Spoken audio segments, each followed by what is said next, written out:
Welcome to Startup Stories, where we go behind the scenes of some of the most interesting and innovative tech startups in the world. Each episode will bring you in-depth interviews with entrepreneurs and business leaders sharing their personal stories on success, failure, and everything in between. So whether you're an entrepreneur yourself or someone that's just generally interested in the world of startups, then Startup Stories is the perfect place for you to gain insight and inspiration into some of the most exciting players in the game. So sit back, relax, and join us on a journey of startup stories. Hey Paul, how you doing? I'm good. How are you, Jordan? Very good, thank you. Good to see you. Thank you very much for the invite. Glad to be here. No problem. Happy to have you as the first guest on the podcast Startup Stories. Looking forward to learning a lot about you.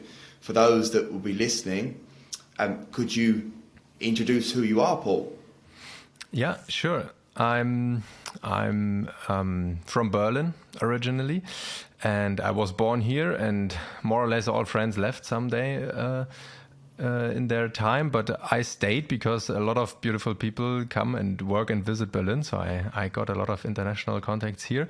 That's fine. I grew up in Berlin-Kreuzberg, and I always got the computer from my father, the old computers, and they were too bad to play all the cool games. And that leads me to engineering, because I found out you can open them and you can exchange parts and so on, and you can start developing websites and so on. So I did that, and that was basically my way into technology. And that's how it continued all in all. First as a full stack engineer, then as a founder, and nowadays as a tech manager. Very nice. Thanks for the introduction. So what I would like to uncover in this episode is really to find out why you think the way you do, who you are and what your ambitions are, and where that all stems from. So I think the best place to start is childhood. So I'd like to find out, what was Paul like as a child, and what was your upbringing like? Yeah, you can really imagine the small Paul as the child that sits in front of the computer and forgets the sport gears to not participate in the sport lessons in school. That wasn't very much until my late 20s, when I discovered it makes totally sense to move also a little bit the body. But until that point, I dived really deep into the computer space. It was back in the days when we had dial-up modems, and the internet connection was super slow, and it took hours to download one MP3 file. But I collected them, and I started to learn how to write websites.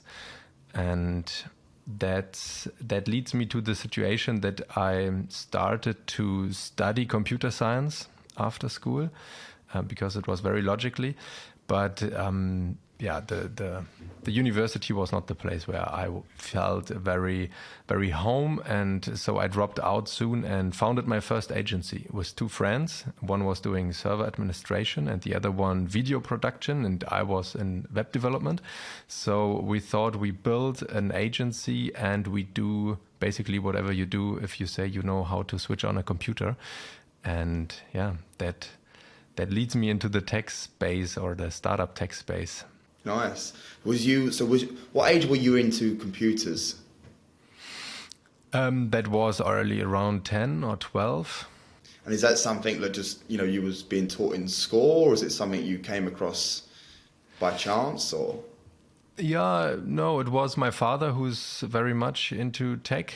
And back in that days, he bought one computer after the other, and I always got the old one as presents. And so I needed to do something with them. And that was my entry. And then I went to the bookstore and to the libraries and borrowed computer books, basically, to learn how to develop a website. But Excellent. Don't ask me why. I don't have the exact answer. It felt super, super inspiring and interesting, and it seems like there is a lot of things to discover. So I just jumped into that rabbit hole and basically never climbed out again. So you started getting into computers at the age 10. You've never looked back, and you are where you are now. Or should we say, I'd like to know your road into entrepreneurship. So this podcast is about startup stories, and I'd like to know, when you started your company, is it Nepos? Yeah, I believe. Yeah, Nepos. I'd love to know a little bit more about that and your road to entrepreneurship. Yeah, my first agency is called, my first startup is called Ape Unit. And that was the agency with two friends, and it is still existing. So if you're looking for a nice branding agency, I can really recommend them. And I had around 10 years of doing IT projects for clients on my track record. But after that time, I felt I want to have a team that joins behind a mission. Right? In the agency business, you join behind the client, and the next big client is then suddenly your mission. And I wanted to have a product. I really want to stand behind one shared idea, and we could say, okay, this is why we are standing up every morning, and this is the way how we change something in the world, basically. And as I am also the IT go-to guy for my whole family, and my grandmother back in that days had always the toughest questions and also the most time, basically, but had huge problems with her computer, I decided, okay, I will get her an iPad, right? Because iPad is the most easiest way on how to deal with the internet. You just need to tap everything. And yeah, turned out it is super, super complicated. If you are not born in that generation that is really familiar with tech and also have this intrinsic motivation to dive into and say, hey, I have the most advanced device, I really want to use it now, then it's super, super difficult and not so easy as it felt for us. So the idea arises, hey, we need to have a new computer, especially for old people. Something that is always behaving the same. So you just need to learn it once, and then you can do all applications with your knowledge. So the idea was the user is learning how to send an email, and with the exact same interface, they are able to do a banking transaction or order groceries. And we called that the universal interface. And we partnered very early with a senior home, and we went there and talked to some people, and we discovered, okay, there is a huge need and the people are really interested in, and they really want to use the internet and to be part of this new world and profit from the benefits there. So we felt, okay, this is very much the explanation that the product is needed. I met my co-founder, and that was basically then, that was the ingredients to found Nepos. Nice. So the Nepos was it born in 2015 or 14? Yeah, 15, exactly. We had a year or something with planning and ideas and talking to the people in the senior home. So, but the official registration of Nepos is 2015. Nice. And what I want to try and uncover is, because everybody has ideas, right? Almost everybody has ideas at some time in their life. But it takes a certain individual to be like, you know what? I want to take this from an idea and turn it into reality. So what was it about this particular idea, above all your other ideas, that thought, you know what, I'm actually going to turn this into a reality? Yeah, I think it is very, very true what you stated. The ideas are there. So there are 8 billion people around the globe thinking constantly and generating ideas, right? The only difference is, are you taking the idea and start? And do you really believe into it and just go for it and make it to become reality? And for me, the most important fact in making it reality is talking about the idea. I met so many people.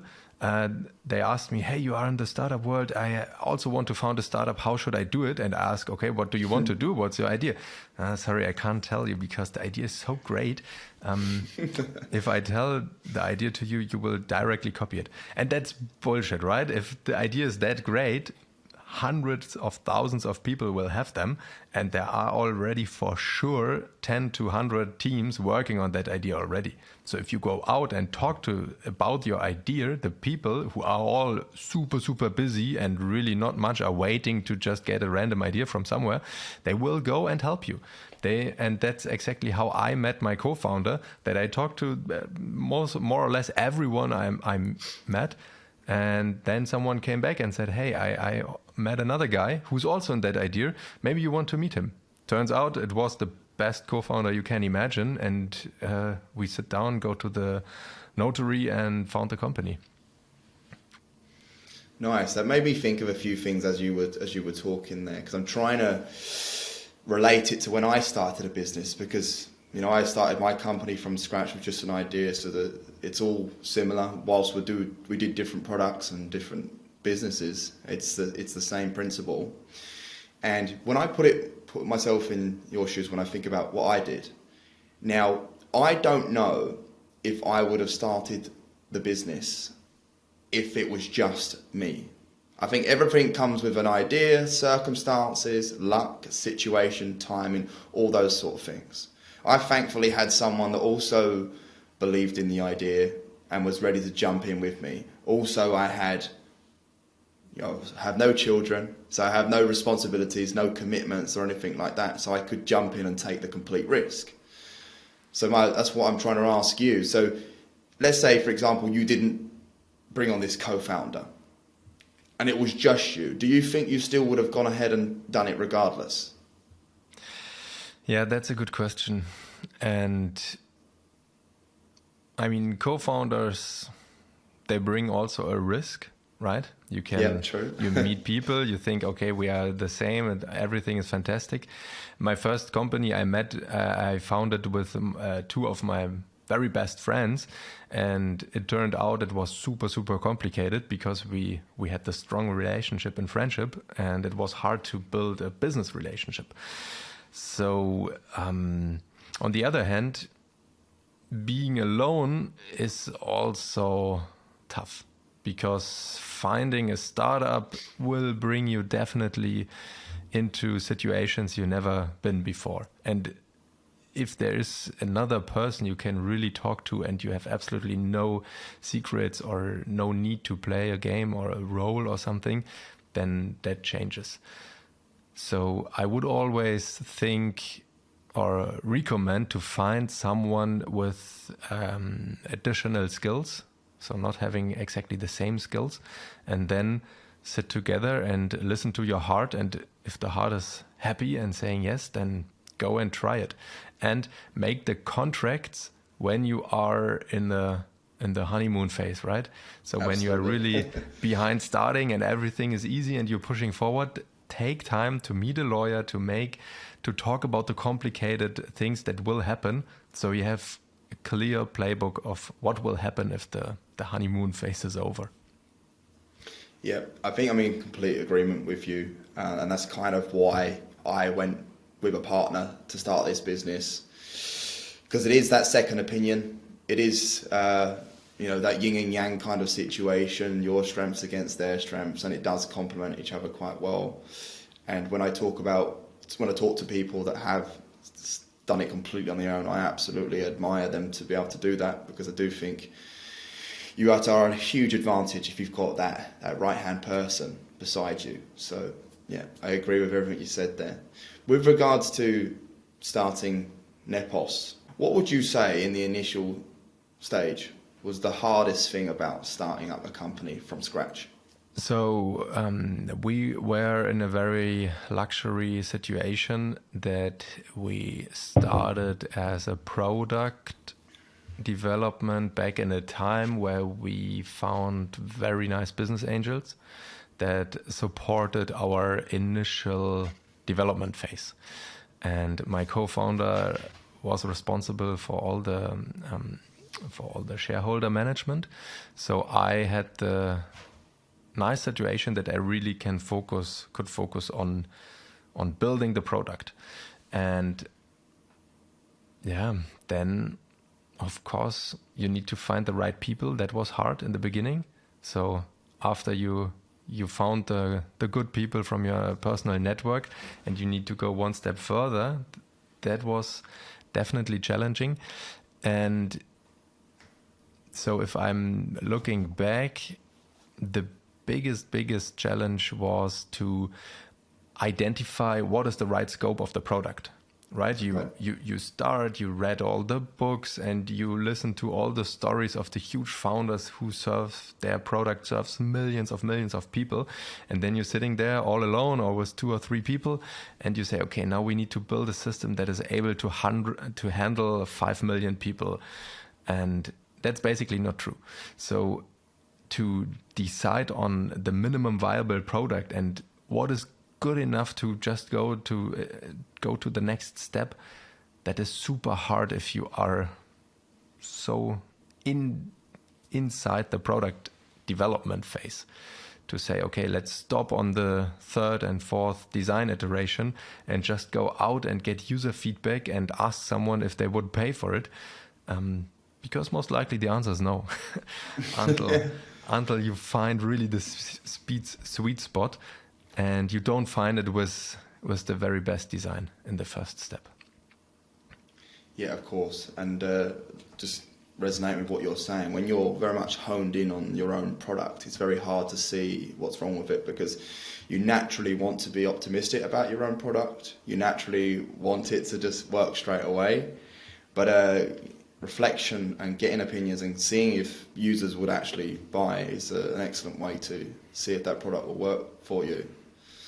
And that's also another argument for having a diverse founder team.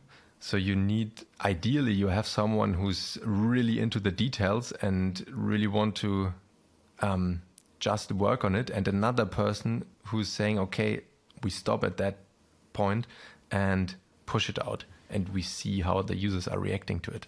So that's much easier if you are a team instead of just one person.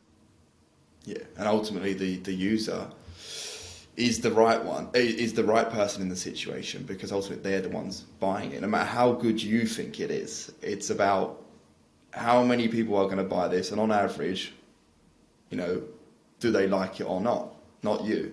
And I learned this the hard way with our business. So every time we think of a new strategy within the business, whether it's on the candidate side, client side, or anything like that, now I always follow a protocol to perhaps share my idea with someone that's already specialised in that particular strategy that I was trying to achieve, and get a review on it. And the amount of times where I thought it was perfect, but after a review there was so many critiques. But I like that now. I used to take criticism not so great initially, especially when I thought the idea was so fantastic, but the criticism is good, and ultimately it's going to improve your product. So I totally resonate with what you're saying.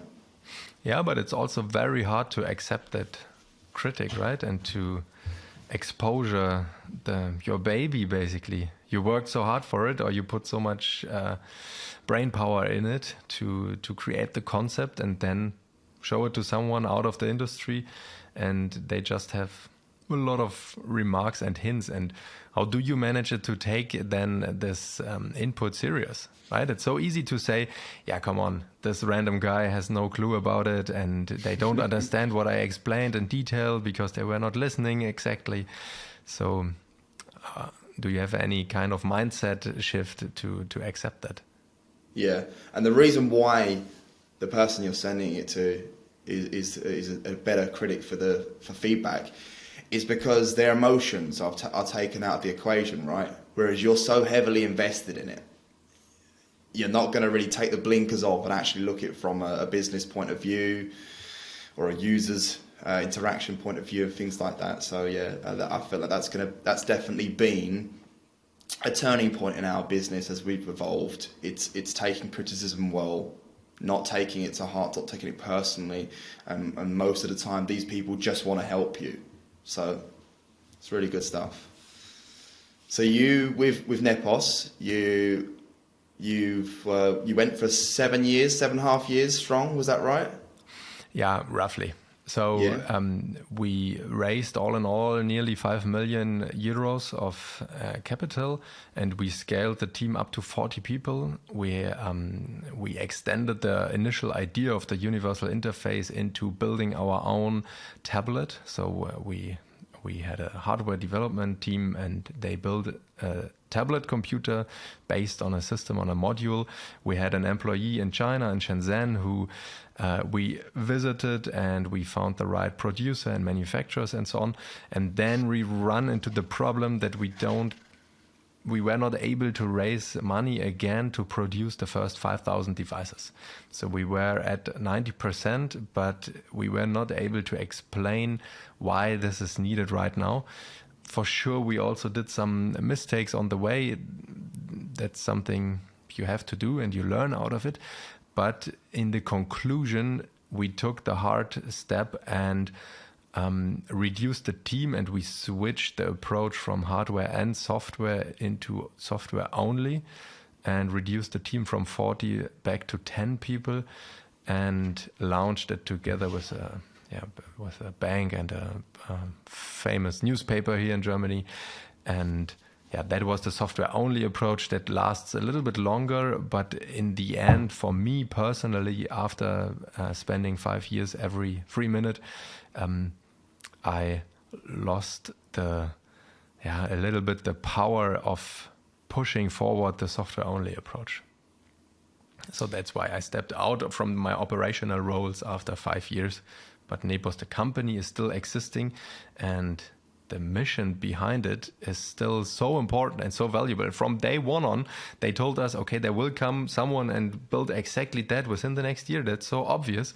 But now looking back 7 years, no one did it, basically. So it's still unsolved problem. Yeah, it's actually crazy to think that there's not a solution out there, as far as I know already. There are solutions. There are multiple solutions. There are also a few startups trying to tackle it, but I have to say it right now. No one did it as good as we did so far. Yeah, I mean, we've all got, I for one, have got grandparents that really struggle how to use modern day computers and stuff like that. So there's definitely a big market for it. Hopefully it does get off the ground. As you say, the mission still stands. And I always say, you can't fail if you never give up. So no matter how long it takes, as long as you keep pursuing it, you never know what may happen with that. All right, so you stepped aside and you moved on. So what followed for you after Nepos? Yeah, it was very, very painful to leave the team and the mission. And I mean, I gave everything, right, in that time. And I was pretty sure that I will continue in the startup world. And I called again a few friends, and one was working for eBay.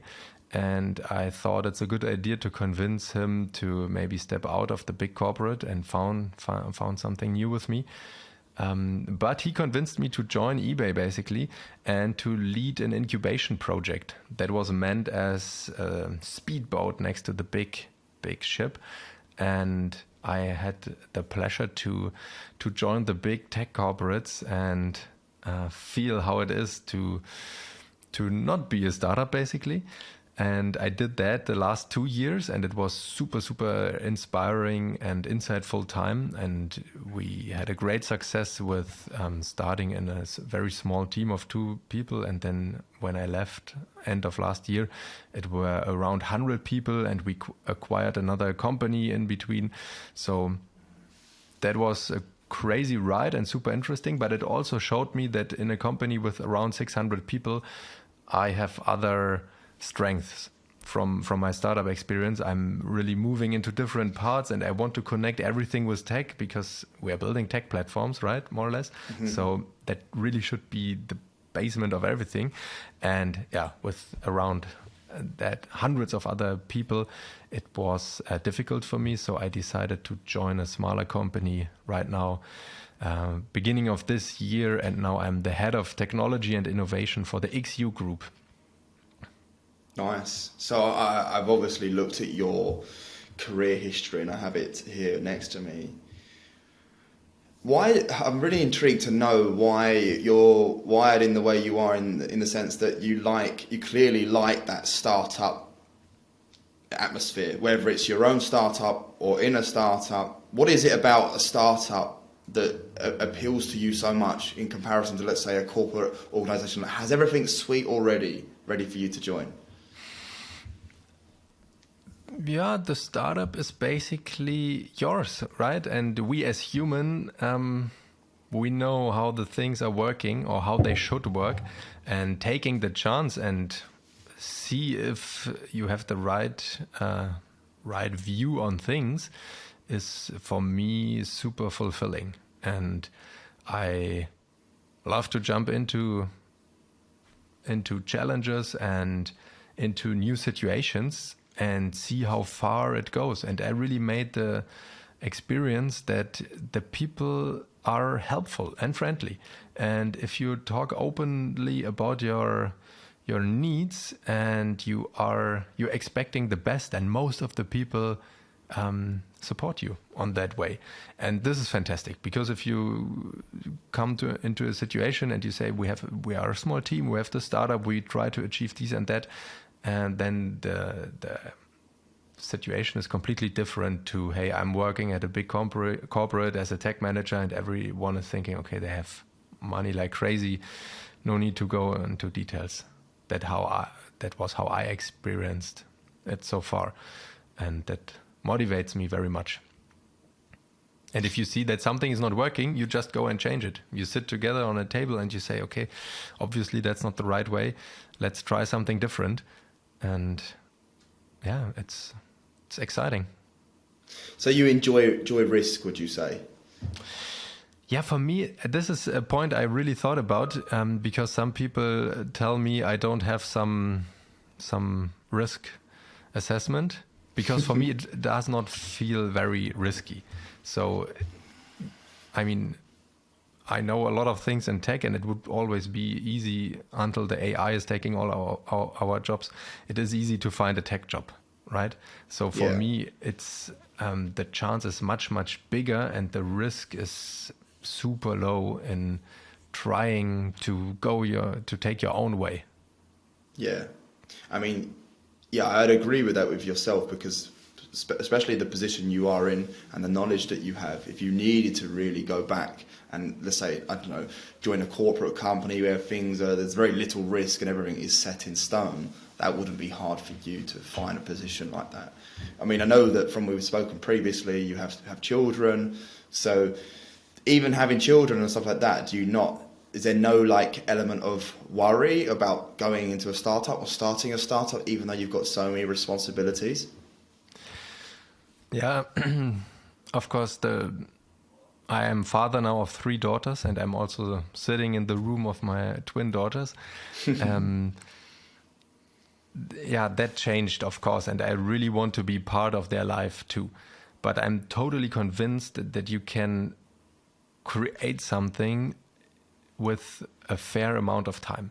So for me, the times where you spend 14 hours in the office and sleep over or under your desk and then start early in the morning again, this is really over, because I want to be here at dinner time. Yeah. And this is something that changes for sure. And I think that behavior is not working for every startup model you can imagine. There are some things where you need to invest all the power in the beginning. But if you are working smart and intentional on the right things with a team who is self-responsible, and you are not creating a system where everything is dependent on you, then you can really achieve a lot and still have time to see your family grow. Yeah, because I don't have kids myself, but I resonate with what you were saying with regards to working smart and stuff like that. I think in the beginning, especially when it's just an idea, you don't necessarily know the blueprint on how to run your business, especially if it's for the first time on your own. So when I think back to what I did, it was all work. till late at night, barely any sleep, didn't go out for a long time. I think in my first year of business, I don't think I really went out to any social events for the first year at all. But I had no kids as well, so it was a bit easier for me. But then once you get into the swing of things and you understand protocols and systemization and stuff like that, we're now in a position here at Montfort where, you know, if I need a lot of administration done, a lot of research done on certain areas that I want to focus on, we have virtual assistants that will help us with that. So I can focus my focus on high level activity, which is talking to clients and candidates actually on the phone and trying to help them with their businesses and hiring and whatnot. But if I was spending every day, all day doing the administration side like I used to, I wouldn't have enough time to do, or have more time to be speaking to clients and candidates, which is what I consider the high value part of my job. So completely agree with you there, and that's exactly what we do here in terms of delegation and automation, that sort of thing. Yeah, very good point. So most likely you read also the books of Tim Ferriss. Yeah, the 4-hour work week. Yeah, exactly. You can learn a lot from them. And I discovered for me it was super hard to implement that, because there is this common thinking of, okay, I can do now the bookkeeping stuff myself in 10 minutes, or I teach someone to do it and it will take, if I need to find someone in addition, it will take 1 or 2 hours. So I do it on my own. But that builds up over time, right? You have another 10 minutes task, another one, and then you don't have time to call clients or record podcasts or anything. So coming into that mindset and find people who are able to recognize that and remind you on, hey, do you really need to do what you're doing right now, is very valuable in the process of setting it up. And another word on the work time itself. I mean, for me, the last 2 years as tech manager for eBay, it was also like, okay, I can close my laptop after 8 hours, that's fine. But my brain still continue thinking about the stuff. And now when I am more in the startup, or XU is more grown up, they are already around 60 people, so it's not that startup like anymore.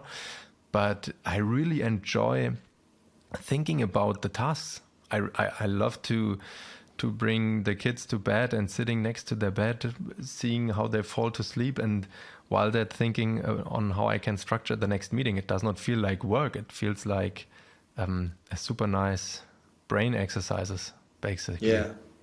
And I bet you're a lot happier that way as well, right? I mean, now I'm in the honeymoon phase of starting a new job, so I'm super happy at the moment. But let's talk about that in a year or something, because after you go into the processes, it changes, of course. Yeah, and just going off what you were just saying previously about the whole sort of delegation to other people and stuff like that, it's not always just about, yes, because I had this issue where I know I can do it a lot faster than they can do it.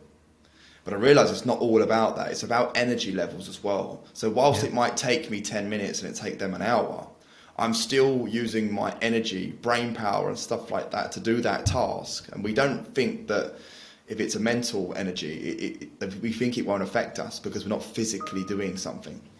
But I realized that the more mental energy that I have to do these all little tasks, it takes my focus away from the task, the main task at hand, that big goal.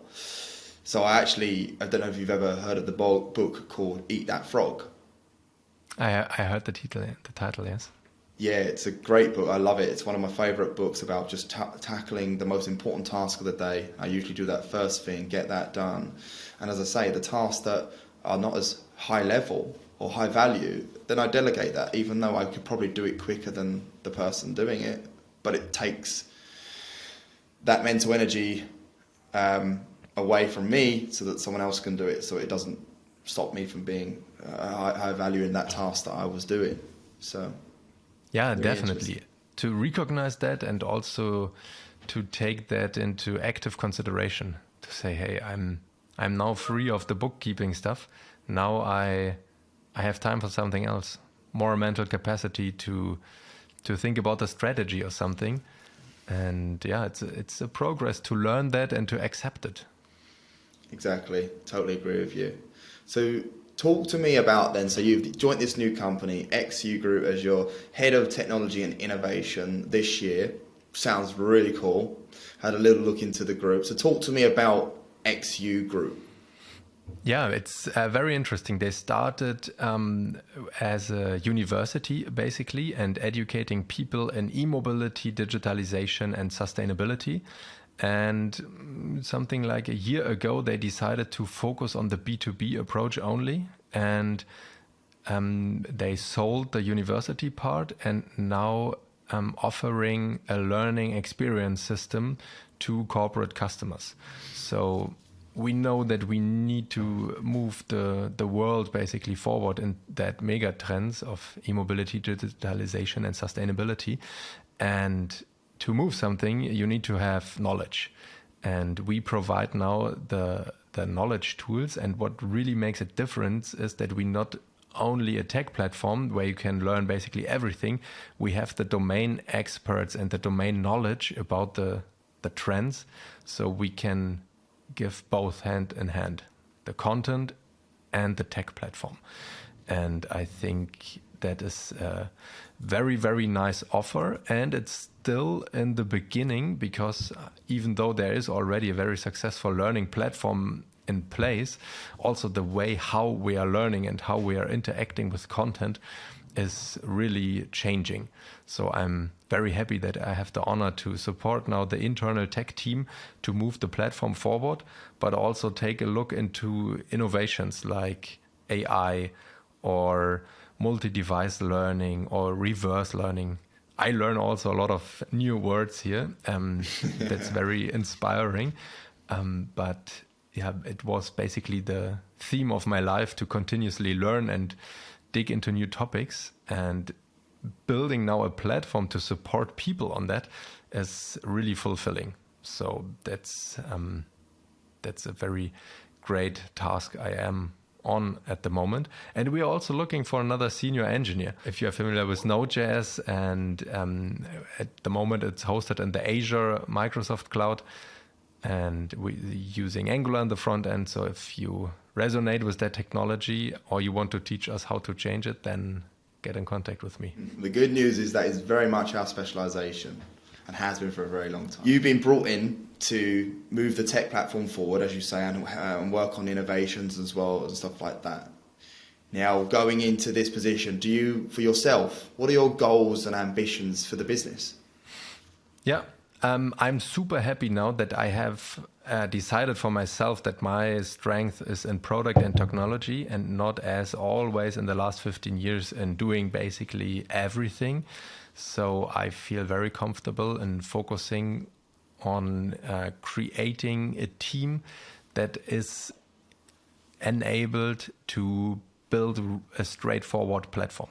So a self-responsible team that is that understands where the business is and what the next steps should be from the business strategy wise, but then are able to decide which tech decisions need to be done, and not having the tech team sitting down in the basement and do the stuff and always complaining, but instead putting them in the middle of the company and say, hey, we are building a tech platform and this is the ground for innovation.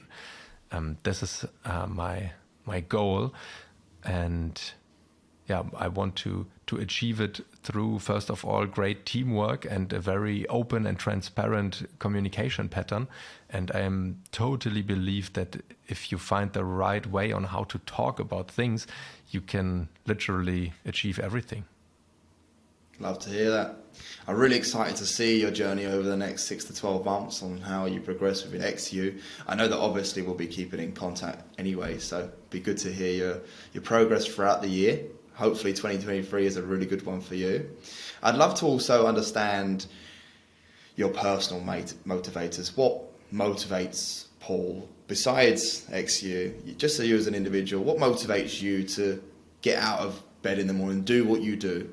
What motivates me definitely on a day-to-day level is to know in advance what I will tackle on the next day. So I get up very early at around 4:30 when the family is still sleeping, and it's super energizing to have a concrete task. So when you need to wake up the family and bring them to childcare, you accomplished already something that is fantastic and one of the biggest motivators. And yeah, and in a more general, abstract way, I'm working hard on a vision for myself. So creating a vision board, and I find visual images of doing regular sports and having a nice team to work with. I also run my own podcast and all of that things to make them visual that relates in the current time with me, that pushes me forward. That's basically the thing I learned the last years, that if I really make it explicit and to have it as a picture in front of me, that helps and puts the pain away. I like that. So you're very visual. I think I'm very similar in that regard. It's good to sort of try and visualize something come to fruition, which is really nice. Also, with your podcast as well, I'm happy. I'll give that a good shout out when we release this as well. I, for one, have listened to obviously an episode or two of yours that you recommended. I thought it was fantastic. Excellent cover art as well. Yeah, thank you very much. Yeah, so it's called Product and Cake, and I do it with one of my favorite colleagues back from eBay. And yeah, we are talking about product and tech stuff, always in short episodes. So Wicked. Give it a try. I think that's the way forward nowadays. 2-3 hour podcasts. People just don't have the attention span. Yeah, exactly. So you get up at 4:30. It really got me intrigued because I'm someone that gets up really early. I know my reasons for getting up early and starting the day that way. Do you think there's a sort of a protocol, or should we say, is there something in it with regards to getting up early and starting your day at that time? I think it depends very much on your personality, and I also read that our genes dictate a little bit how we are a morning person or a night person. So for me, the key point is to find that concrete focus time. And I always thought, okay, I'm a night person. I want to sleep long and I want to get into bed very late because the evening hours are so beautiful and you can do whatever you want. But that turns into the situation, I have time and I do here a little bit and there a little bit, and the day is floating out. And in the morning, you stand the pain to get up already, and then you are sitting on your desk, you have your fresh coffee, and then you know, okay, I have 1.5 hours or 2 hours, and I really want to achieve something. And this boundaries gives me a lot of energy and let me really focus on concrete tasks. So I discovered this time is much more productive for me personally. But I think if you find a mode for yourself on how to set kind of boundaries late at night, that could be also totally working.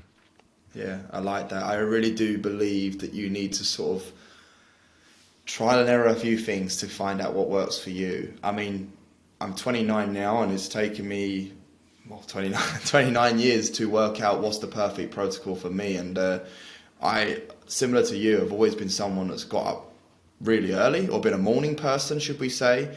But I always used to go to bed really late.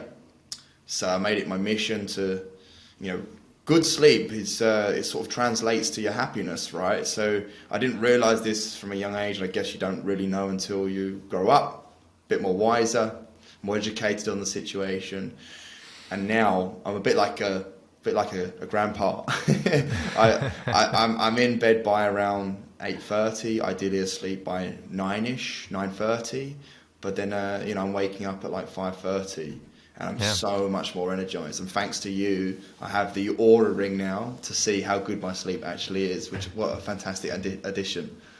Yeah, as older as you get, the more concentration you need to put into your body, but also health and movement. And yeah, for me, it also completely changed on a stressful day to block 20 minutes and walk around the house. That's something I was never valued as important, but now it feels really like, okay, that then I can start a new day and I'm super fresh and I achieve much more. But yeah, for me it took 37 years. So nice to hear that you are much faster than me in that kind of things. Yeah, I mean, we all, I guess, have Eureka moments at different times, and mine was just, I couldn't understand why I was eating healthy, I was always training, but I always found that my attention span was going, or that I wasn't in a good mood as much as I'd like to be. And as soon as I changed my sleep, everything changed. So I now look at, everyone says that your nutrition is so important. Yes, it is, of course, but for me, sleep is number one, way before nutrition, because poor sleep actually makes you eat bad anyway, because you look for fast fulfillment, from junk food and stuff like that, which it gives you in the short term, but not the long term. So yeah. Yeah, and it's exactly like we talked in the beginning about the product development and the starting a new company.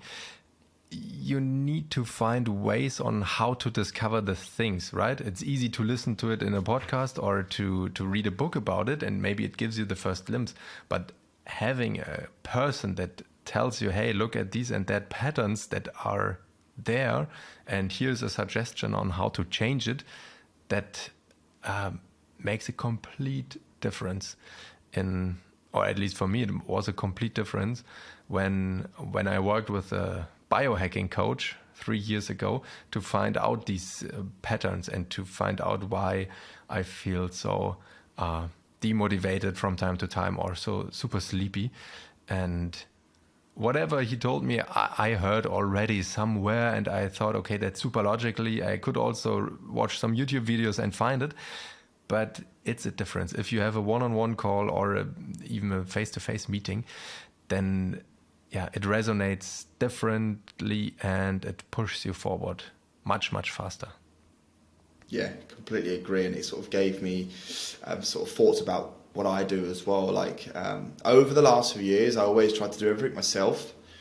But over the last 2 years, I've more than ever, I believe in like mentors or reaching out to people that know more than you on the subject and stuff like that. And I can't believe how much I've elevated myself as an individual and my business by not being afraid to ask for help, whatever it may be, whether it's mentally, physically, business. It's incredible. Other people are willing to do to help you. Obviously, yes, some are actually, it's their business, so you do need to pay for these services. But if there's value in it, then obviously it's worth every penny. Yeah. And I mean, you can also move your brain into that direction and create a budget and put a certain percentage of your income into a learning bucket. And whenever you have some money over there, you go and say, I need to spend this now. It's not something I take from my day-to-day living. It's an explicit budget for learning or for coaching or mentoring, whatever. But putting that money aside and then don't feel painful because you need to pay that much amount of money changes the situation, or changes I don't have the right word now. I like feeling that. You have that. It makes complete sense. You put the money aside or whatever it may be, then you won't feel the pinch as much because it's already saved up and you've sort of forgotten about it. Like that. Okay, cool.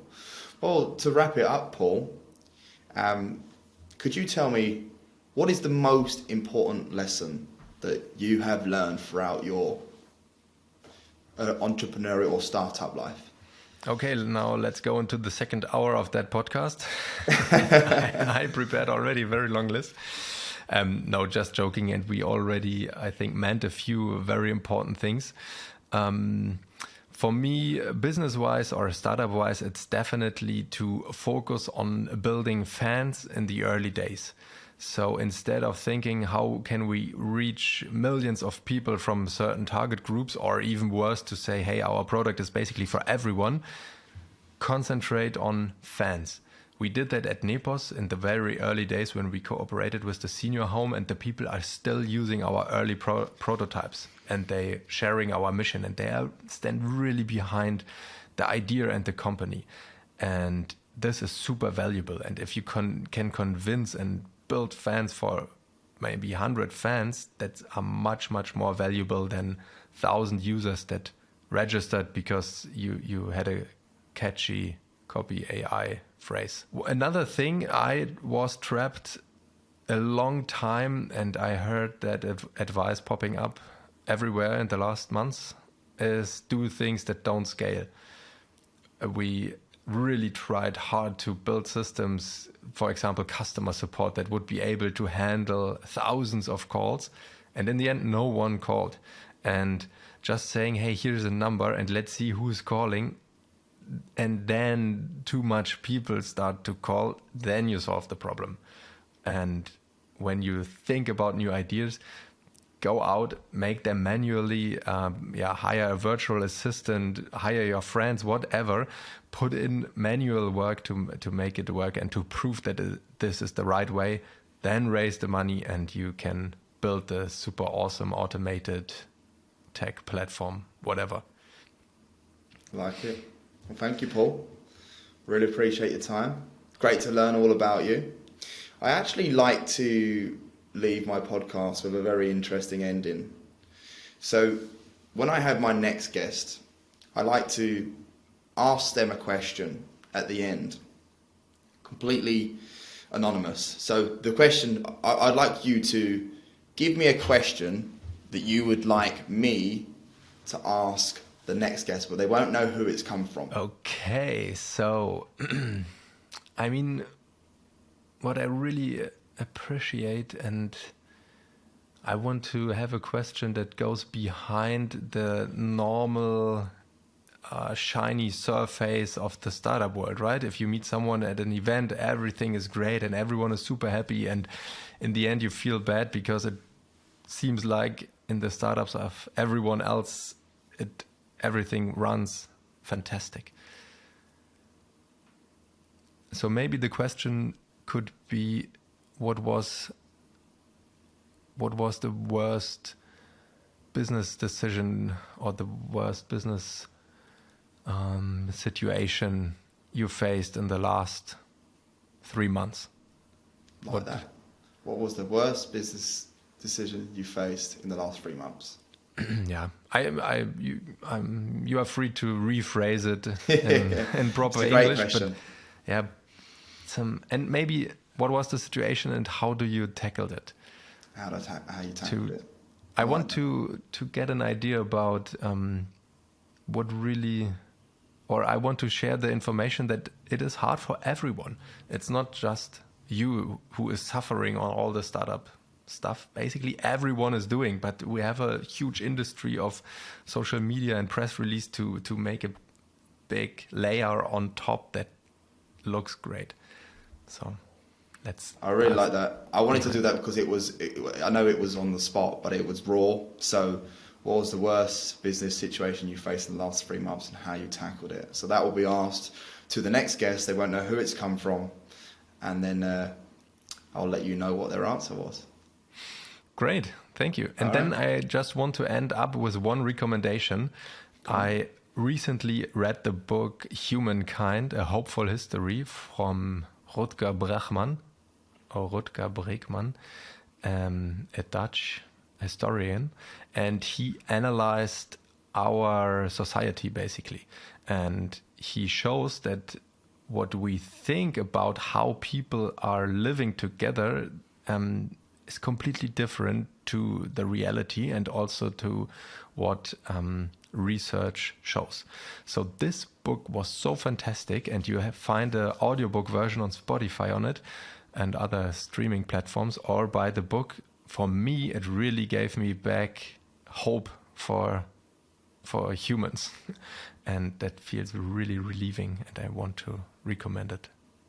Thank you. So Humankind, yeah? Humankind, A Hopeful History. Yeah, I for one will be putting that on my book list for sure. Thank you, Paul. Really appreciate your time. Thank you very much for having me. And also don't forget to subscribe to the Product and Cake podcast. I think, Jordan, you need to provide a link list in the show notes. I will, don't you worry. All right, Paul, thank you very much. And thanks for being a guest on the episode 1 of Startup Stories podcast. It was a pleasure to be here, and I'm really looking forward to listen to the next guest and interested in the answer. Excellent. Goodbye. Bye. Thanks for listening to this episode of Startup Stories. I hope you enjoyed hearing from our guests and learning more about their journey in the startup world. I'll be back soon with another exciting episode featuring a new guest, so make sure to subscribe to Startup Stories so you never miss an episode.